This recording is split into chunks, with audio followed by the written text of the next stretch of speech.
किसी समय की बात है, एक छोटे से गांव में राघव नाम का एक किसान रहता था। वह बहुत मेहनती था लेकिन हमेशा जल्दी में रहता था। एक दिन वह गांव के बाहर रहने वाले एक ज्ञानी संत से मिलने गया। बाबा जी, कृपया मेरी मदद करें, मैं भगवान को देखना चाहता हूं। मुझे ऐसा रास्ता बताइए जिससे मैं सीधे उनसे मिल सकूं, राघव ने उत्सुकता से कहा।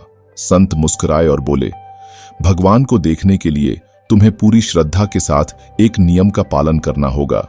राघव थोड़ा हिचकिचाया और बोला, लेकिन बाबा जी, मेरे पास खड़े नियमों का पालन करने का समय नहीं है। मुझे अपने खेत की देखभाल करनी होती है। क्या कोई सरल तरीका नहीं है? संत कुछ देर सोचकर बोले, ठीक है, हर दिन बस गांव के मंदिर जाओ और देवता के सामने सिर झुका लो। इतना करना ही काफी होगा। राघव ने सिर हिलाया। यह भी संभव नहीं है बाबा जी, मैं बहुत व्यस्त रहता हूं, मेरे पास रोज मंदिर जाने का समय नहीं है। संत उसकी अनिच्छा देखकर चकित हुए, फिर बोले, ठीक है, तो हर दिन सिर्फ मंदिर के पास से गुजरते समय दूर से ही हाथ जोड़ लेना, बस इतना काफी होगा। राघव ने फिर मना कर दिया, यह भी नहीं हो पाएगा बाबा जी, मेरा खेत तो दूसरी दिशा में है और मंदिर के रास्ते से जाने में मेरा समय बर्बाद होगा। अब संत असमंजस में पड़ गए। तो फिर बताओ, तुम क्या कर सकते हो? राघव ने थोड़ा सोचा और फिर कहा, मेरा एक प्रिय मित्र करण है, जिसका खेत मेरे खेत के पास ही है। हम कई सालों से अच्छे दोस्त हैं। मैं उसे रोज देखता हूं, खासकर अपने दोपहर के भोजन से पहले। मैं यह नियम बना सकता हूं कि खाने से पहले मैं हमेशा उसके चेहरे को देखूंगा। संत मुस्कुराए और बोले, ठीक है, इस नियम को सच्ची निष्ठा से निभाओ, तुम्हें आशीर्वाद मिलेगा। राघव हैरान था, लेकिन यह नियम मुझे भगवान के करीब कैसे लाएगा? संत बोले, बस इसे निभाते जाओ, समय आने पर सब समझ जाओगे। और इस तरह राघव ने यह नियम अपनाया। हर दिन दोपहर का भोजन करने से पहले वह करण को देखता। उसने इस नियम के बारे में किसी को नहीं बताया, यहां तक कि अपनी पत्नी को भी नहीं। एक दिन दोपहर को जब राघव खाने बैठा तो उसने देखा कि करण वहां नहीं था। वह भूख से बेचैन था लेकिन नियम तोड़ना नहीं चाहता था। उसने अन्य किसानों से पूछा तो किसी ने बताया कि करण मिट्टी खोदने के लिए झील के पास गया है। राघव परेशान हो गया। उसकी भूख बढ़ती जा रही थी, लेकिन वह बिना करण को देखे खाना नहीं खा सकता था। बिना कुछ सोचे वह झील की ओर दौड़ पड़ा। जब वह वहां पहुंचा तो उसने देखा कि करण मिट्टी खोद रहा था।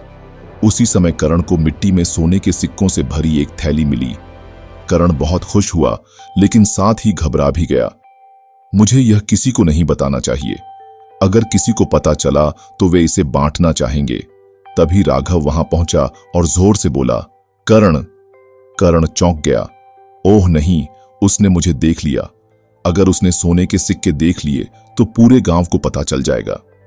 लेकिन उसकी हैरानी की सीमा नहीं रही जब राघव ने बस मुस्कुराते हुए कहा, मैंने तुम्हें देख लिया, बस अब मैं अपना खाना खा सकता हूं। यह कहकर राघव वहां से चला गया। करण घबरा गया। अगर उसने किसी को बताया तो मैं सब कुछ खो दूंगा। बिना समय गंवाए वह दौड़कर राघव के पास गया और बोला, सुनो मेरे दोस्त, ऐसा करते हैं, ये सोने के सिक्के हम दोनों बांट लेते हैं, बस तुम किसी को मत बताना। राघव हैरान रह गया। उसने बिल्कुल भी उम्मीद नहीं की थी कि सिर्फ एक छोटे से नियम को निभाने से उसे इतना बड़ा इनाम मिलेगा। वह संत के पास पहुंचा और सब कुछ बताया। बाबा जी, मैंने बस एक छोटा सा नियम निभाया और मेरी जिंदगी बदल गई। अगर मैं सच में भगवान तक पहुंचने के लिए कोई नियम अपनाता तो क्या होता? उस दिन से राघव और करण सच्चे भक्त बन गए। उन्होंने अनुशासन और विश्वास की शक्ति को समझ लिया। यह कहानी हमें एक बहुत सरल लेकिन गहरी सीख देती है। जब हम सच्चे दिल से किसी सकारात्मक आदत को अपनाते हैं, चाहे वह कितनी भी छोटी क्यों ना हो, वह हमारे जीवन में अप्रत्याशित अवसर और आशीर्वाद ला सकती है।